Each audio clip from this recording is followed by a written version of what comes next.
here is none other than the creator of Reed's Law himself. Andrew, welcome to the show. Thank you for having me. Thanks for being here. How you doing? I'm good. Yeah, that's going to be my tweet that's going to live in infamy. Hopefully. You It's can't, a good one. there's been various attempts from people to get that as its own Wikipedia page, but I Oh, think there's really? an actual Reed's Law that keeps canceling it out. So Okay. All right, well, we're gonna work on it. Yeah. That's our new mission. Yeah. Get it on Wikipedia. We got to make it happen. Very blue today. I love it. You're really Coordinated. you're owning it. You know, end to end. You're verticalizing blue. It's great. Great intro. But great to have you on. John, you want to kick it off? Yeah, I mean, we wanted to have you on to talk about this post from Harry Stebbings. He says, I was hoping that's why you asked. Yeah, I was hoping that's course. why you asked me to come on the show. Yeah, he says, through my role at 20 VC, I study investors for a living. Andrew Reed must be the best investor of the last 5 to 7 years. 11 Labs, Vanta, Figma, Odo, Bold, Klarna, Zapier, Circa, average ownership of say 5%. Andrew will have made $3.75 billion for Sequoia, and he ends it with an emoji that has star eyes. So we wanted to go through those companies, tell us how'd you meet them, what'd you like, what is the business doing well, and kind of go through what your process is like. So maybe we could kick it off with 11 Labs. Well, sure. I guess the timing of that tweet was particularly good because it was, I think on Wednesday of last week was when the Wiz deal was announced. Yep. And, yet another $3 billion gain for Doug Leone. And, of course, everyone at the time is saying, that guy Andrew is just so amazing. Oh, yeah, So anyway, I spent like a few days in the typical Sequoia wallowing of self-pity of like, how is it possible for Doug to have yet another one and I'll never live up to the people who came before me. And then Harry's like, who's been amazing is Andrew. That's great. I love it. It's like, everyone's been saying that this week. That's been the real talk track at Sequoia. That's awesome. Do you want to talk about I'll talk about before we dive into all the please, individual companies, how did you end up at Sequoia? You started as an analyst at Goldman, and then how did you transition into venture? Was it something you always wanted to do? And we'll just break that down for everybody. Sure. Let's see. So I was 2012 from school. I started my career at Goldman Sachs, where they have the blue background profile pictures as the originators of that. Spent 18 months at Goldman and left to join Sequoia. I had one of the all-time amazing happenstance introductions. It was Sarah Guo, who's now at Conviction. Back then, she was in my class at Goldman, and she was then dating and now married to a guy named Pat Grady. And Pat's now my partner here at Sequoia. And Pat, have either of you ever met Pat before? I haven't. No. So Pat is like one of the all-time great technology investors, massively underrated. And he is a very interesting guy. He's one of these guys who has, the way I like to describe Pat is his brain is so structured and framework oriented that it ends up like when ideas enter his head and ping pong around for a while, at the other end of his system spits out like very creative ideas, despite having like not one, like kind of like, he's not like a creative minded guy, but he ends up with very creative ideas, which is why he's a great investor. Anyway, his idea at the time was to have a class of 2 associates at Sequoia, one guy who was like maxed out finance and one guy or girl who was maxed out startups. And I was the finance guy. I was, whatever, top of my class at Goldman, and the startups guy was Matt Huang, who now runs Paradigm. Oh yeah. Who had previously started and sold a company to Twitter and did a bunch of angel investing. So they put me and Matt on a desk together. So we were the class of 2 associates, February 2014 at Sequoia. And it was a very interesting time to be entering the VC world. I think for those of us who were fortunate enough to enter at that time, you sort of had a few years of earning your stripes and learning. And by the time you were able to start doing your own investments, you still had many years of this like big cloud wave ahead of you, and you caught the tail end of mobile. So you were able to get a few really good investments under your belt early on, and then since then it was kind of off to the races. But and Sequoia is a great place, obviously, to start an investing career because you look around and it's like legend, and it was Doug and Mike and Jim Getz and Roloff and Alfred and Pat and Carl. It's you kind of like all the first name basis investors are pretty cool to be around. So it's great. Yeah, there's this meme that like founders want to raise from other founders. I think the reality is like founders want to work with very successful people that can help make their business more successful. In the early days, did you have any sort of self-doubt around sort of like coming into this industry? Like, a lot of investing is just like, being a clear thinker and like not, just believing all the hype, and like, likability is a big factor. Like there's a bunch of different factors, but did you have any self-doubt like in the early days prior to this like absolutely generational run? Hopefully you don't have too much self-doubt anymore, but just I've totally stomped out all the self-doubt now. Yeah. Now it's just I wake up every day just feeling so good about everything. You I'm should doing. try hubris. Hubris is really popular these days. Yeah. I've been trying Exactly. it. It's after fantastic. investors that try hubris after a generational run, It always works out. Yeah, ask Masa. Do you have a crystal ball yet? We have a crystal ball here. In the studio. There you go. Yeah, you need a crystal ball. You just, Yeah. This is great. Does That's the trick. perfect. It's funny you mentioned the self-doubt thing and kind of getting started. I actually think I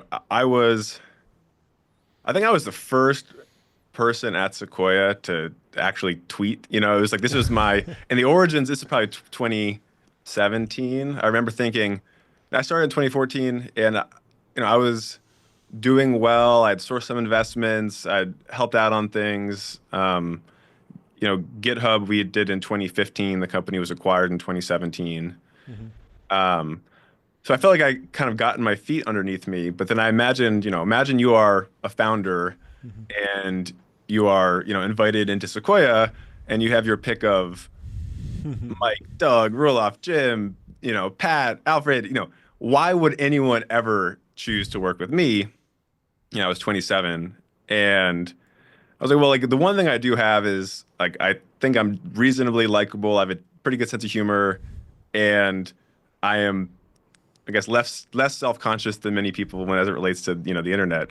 So I started with my 14 followers. So like I'll make some jokes on the internet, and it felt so countercultural at the time, because I think this is kind of before VC was not yet as online as it is now. I think the pandemic was sort of a like the Clubhouse era pandemic, last dance tweeting phase of venture was, I think, a bit of a paradigm shift. Anyway, so like the origins of that was like, how can I possibly, be like relevant to founders? And, the internet is a fairly open playing field where if, your profile picture is pixelated enough, no one really knows how old you are, right? And so then the first investment that I was like truly led for Sequoia was Robinhood in 2017. And anyway, I have a question about that famous Sequoia memo that went out right as the market was collapsing. I believe this was during the housing crash, and it's this really deep macro econ analysis of what's going to happen. And I'm wondering is that macro DNA still alive and well at Sequoia? Do you guys still look at consumer confidence and what's happening in the credit markets and all of that, or is that less relevant today? No, it's Sequoia is a interesting business, in the sense that there is people talk a lot about multi-stage VC firms and what that means, and Sequoia, we have this thriving seed and early stage business that's sort of the heart of Sequoia, dating back to 1972. And a growth equity business that spans Series Bs up through crossover investing into the public markets. We have this overlay Sequoia Capital Fund vehicle, which is the permanent capital behind all of these funds. We have Sequoia Heritage, which is a multifamily office that is, it's this independent business affiliated with Sequoia. We obviously, we see them all the time. Sequoia Capital Global Equities, which is, I think at this point, the largest TMT long-short hedge fund in the world. So you put all that together, it's one of the benefits we have, I think, for being quote unquote multi-stage is you get different bites at the apple as companies scale, and you try to catch everything at the seed, and if you miss a few, you can do the A, and et cetera, et cetera. But also you do turn, it's hard to really lose your mind on things if you have the forcing function of the public markets, around the corner every single day, and also it occasionally does provide us with interesting insights. I think the RIP Good Times memo, which is the one I think you're referencing Yeah, with that's the, right. the pig with the knife and the, The that, tombstone, I think. which is, it's actually, that's a great, that style of presentation of, it's all substance, Yeah. no flash, right? Yep. Every page is its own independent study. Um, and I think that's held up so well in hindsight. Is I think something that Sequoia, we try to do those sorts of things, speak from the voice of Sequoia very rarely. So we did this Black Swan memo right at the start of COVID, which was kind of a similar warning. But yeah, it's a nice thing to have, and obviously it helps both on the upside and the downside, spotting new interesting things and also making sure we don't just lose our minds. Yeah, the Black Swan memo was obviously really key because everything was about to change, but it did feel a little bit lighter on the macro econ. And I was wondering if that was because of the structure of the fund and RIA regulations or anything like that. But I don't know. Maybe it's just different style. I mean, it was happening a lot more suddenly than the previous crisis, certainly. So there's less. Yeah. Well, I think, going back in 07, we're out in Silicon Valley, and not every founder was reading the journal every day, right? Yep. So there's a way in which you sort of had to shake everybody, and there's this it's a New York problem, right? It's like a housing problem, and sort of it was shaking everybody and saying, no, this is a you problem. Yeah. I think 2020. Everyone's on Twitter all the time. Nobody was like, wait, the China virus. Like, I think we all remember when it hit Italy and when it hit Washington State, so anyway, it was different in that sense. Yeah. What you got? What's your approach to working on boards sort of broadly? You've sat on a ton of different boards. You've been board director at a number of important companies. Like, do you have a playbook and a system now that you come in and you say, like, kind of grab the reins, or like, what does that even look like? What is partnering with you look like at the board level? Every situation is, I was gonna say, every good board is the same, and every bad board is bad in its own unique and unhappy way. No, I think like in general, a paint by numbers approach to anything in technology and anything in investing is bad.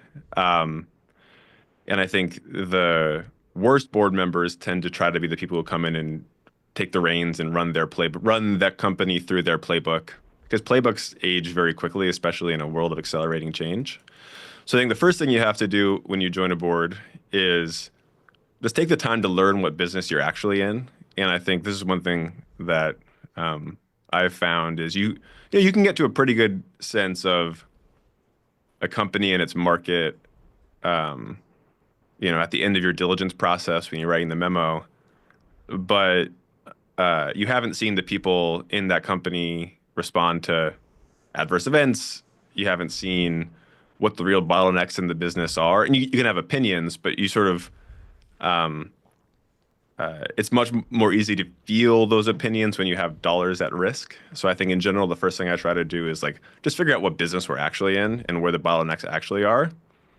I think one thing I like to do pretty soon after leading an investment is do an executive search with the founder. I think it's like a very nice way to get from the opposite sides of the table when you're negotiating an investment. The first thing you want to do is make sure you feel like you're on the same side of the table, and go on the same side of the table and grinding a recruiter on how many leads we have in the funnel for our VP of engineering search. It's like a great way to align. And then there's this concept that Roelof talks about a lot of being a shock absorber on the board, which is something that I really, really believe in. when things are going well, many board members love to do the rah-rah cheerleading board meetings. And, one of the nice things about being at Sequoia is, in the portfolio review, if you're beating your number, but your page is next to the whiz, financials, like, it's like, okay, there's levels to this. And I think it's helpful to remind the best companies, that there are current generation companies that are performing even better than this, and here's what they're doing. Mm-hmm. And then similarly, when things are going poorly, and poorly is almost always relative, right? But you can have a company that in a vacuum is doing amazing. We come in at 80% of plan, and everyone's ho hum in the board meeting. It's like, oh, and then we need to change our strategy. We need to change this executive. We need to, as always, fire the VP of sales. Like, I think oftentimes the best thing you can do is just like cause everyone to take a deep breath. Yeah, we're actually in decent shape. We have a lot of runway. Look at these metrics. Here's what's going well. It's probably not a VP of sales thing. It's probably a product thing. That sort of work is good. And then every now and then, maybe once every 2 years, you have a major thing you got to deal with. Yeah. An M&A, yeah. The capital raise, et cetera. But can you talk a little bit about the importance of concentration? I feel like just observing from the outside, the Sequoia playbook has basically been like find the power law winner in whatever market, but then also get the most concentration and the highest ownership percentages. And we see that with the S1s go out, and a lot of VC funds are saying congrats, and Sequoia is the one showing up at the top of the cap table. Has that been something that's been kind of a drumbeat internally, or has there ever been like a moment when it's been kind of harder to establish that foothold because of like crossover investors coming in or overpaying or valuations or anything like that? There's the WhatsApp example, which is like really famous, but I'm sure there's a million others, right? Yeah, I think our North Star, we want to be the largest outside shareholders in the most important companies of tomorrow. Mm-hmm. And it would be amazing if we were the seed investor in every single most important company of tomorrow. And we actually do a decent job of that. And if we don't do the seed, we try to do the Series A. If we do the seed, we'll often try to do the Series A. And at any given round, there's a relative risk reward, and also like we can't forget that we're in the net multiple of money business, right? We're focused on investment returns, and if being the fourth biggest investor of the most important company is a good investment, we'll do that too. Yeah. But I think the ability to double down and triple down on companies that we really believe in and hold them for the long term, like that's the other thing that often gets lost is there's a famous example of like Sequoia and Apple. Like, do you guys know how much money Sequoia made on Apple? No. Okay, well, I'm not going to tell you because it's not nearly as much as you might think. Oh, right. Now I think it's coming back to me. It was in the single digit. I think Sequoia made a 40x on 150K. Wow. So single digit $1 million gain. And when you have experiences like that, and then you realize, Sequoia owned 10% of Google at the IPO, the list goes on and on and on. So this idea that, we don't necessarily need to be the first investor in every single company, but we should be the longest term investor. And for the really special companies, scaling up with them and compounding,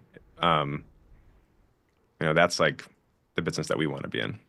How do you balance both competition and partnership, both within the firm? Like you want to put up the biggest and best numbers, right? Like I imagine you're competitive, and then externally too, you're oftentimes competing with other firms that are sort of your friends to win rounds at certain moments, but you're a multi-stage fund. So sometimes you're going to do a round and they'll do the next one, and then you'll do the next one, and then you got to be on the board with them. So like, how do you approach, you have to sort of show up at some points and be like, I'm going to win this deal. And then at other time, and then the next day you're back to being, boys. Boys. Yeah. Well, it's funny. There's been, this is one of those like really wonderful things about Silicon Valley. I remember one time, I'm sitting in a board meeting and I'm sitting next to somebody who I know has a term sheet in on a company that I also have a term sheet in on. You know, I think he must know, and I definitely know, but we're not going to talk about it. You know, it's like um, uh, anyway. So I think it is actually quite wonderful, this ability to sort of, or there's even like it's constant, right? Like, we're co-investors in this one company, but we're investors in the direct competitors in this other situation. Yep. To me, the lesson is just like always try to do business with good people and trustworthy people, and try to find front stabbers, not backstabbers, is a good rule of thumb. And like if you do that, by and large, people are like good and ethical in the Valley. Like it's a pay it forward place. It's a repeat game. I think there's a reason why a lot of the bad behavior comes from people who aren't from Silicon Valley. It's like, yeah, it's actually a wonderful place to do business in that way.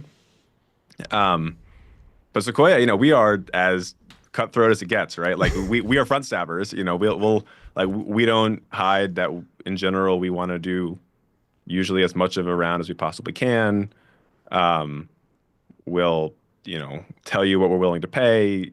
We're not externally necessarily with investment banks or with search firms known for being like the easiest group to deal with. But I hear often like, oh, Sequoia, I've heard it's really tough internally, like really sharp elbowed. And I mean, the stakes are really high. It's a small team. Expectations on performance are insane, right? And like, it's a consensus. And that's where it's a consensus investment process as well, where you don't need to just basically close you. You got to close, if you're an entrepreneur, you got to close all your partners, correct? Yeah, exactly. And the partner meeting, there's like, I've seen founders, some founders really rise to the occasion in the Sequoia partner meeting room. I've seen people just totally wilt.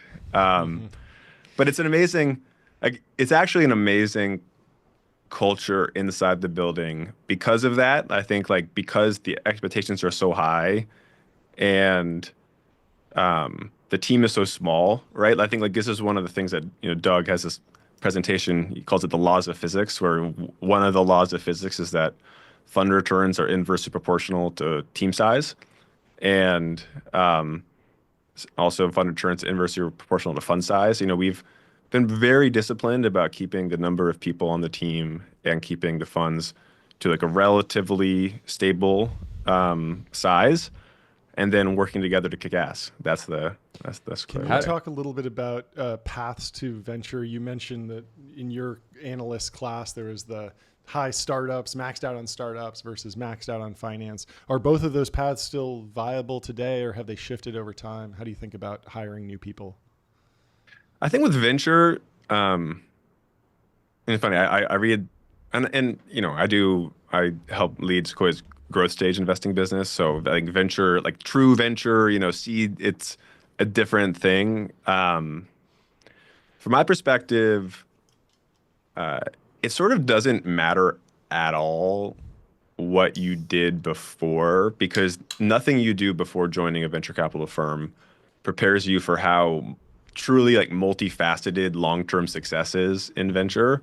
Like you can divide the job into, sourcing, picking, winning, and company building. Like those are probably the four core competencies. And what we try to do, or at least what I try to do, is I want to find somebody who can really hit the ground running on one of those things.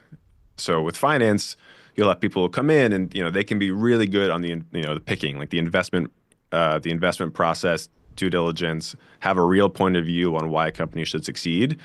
But maybe you've never taken a meeting before one-on-one with anybody in your life. For me, that was me. Like when I joined Sequoia at Goldman, I was the headphones on behind the Excel sheet. Like that was, I literally had never done a one-on-one meeting before in my life. And I got to Sequoia, I turned to Doug and I said, Doug, like, is there like a sector you want me to cover?